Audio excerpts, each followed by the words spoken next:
പാർട്ടിയിൽ നിങ്ങൾക്ക് പഴയ സ്വാധീനമൊന്നുമില്ല വക്കീലെ. നിങ്ങളെ കൊണ്ടിപ്പോ ഒന്നിനും കൊള്ളില്ലേ. അതെന്താ നീ അങ്ങനെ ചോദിച്ചേ? അല്ല, ഞാൻ പറഞ്ഞ ആരാധ്യ എന്ന പെൺകുട്ടിയുടെ ജോലിക്കാര്യം വക്കീല് വിചാരിച്ചിട്ട് ഇതുവരെ നടത്തിയെടുക്കാൻ പറ്റില്ലല്ലോ.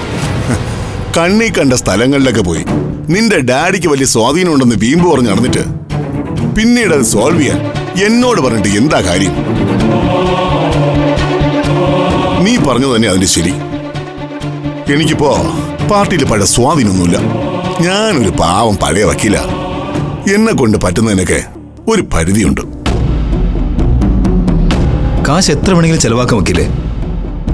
ഇത് ഞാൻ കെട്ടാൻ പോകുന്ന പെണ്ണിന്റെ അനിയത്തിയാ. അനക്കയുടെ മുമ്പിൽ എന്റെ അഭിമാനം സംരക്ഷിക്കുകയാണ് പ്രധാനം. കാര്യമൊക്കെ പിടികിട്ടി.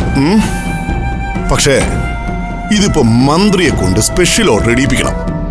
എന്നിട്ട് ആ ഓർഡർ PSC മുഖാന്തരം പോലീസ് അക്കാഡമിയിൽ എത്തിക്കണം. പറയുമ്പോ കാര്യം എളുപ്പമാ. പക്ഷേ ഇത്രയും കടലാസ് നീങ്ങണമെങ്കിൽ നല്ല പണിയുണ്ട്. എന്ത് ചെയ്താലും എന്റെ ഡാഡി ഇടപെട്ട കാര്യങ്ങൾ ശരിയാക്കി എന്ന വിധത്തിൽ വേണം ആരാധ്യയുടെ ജോലിക്കാരെ നടത്തിയെടുക്കാൻ.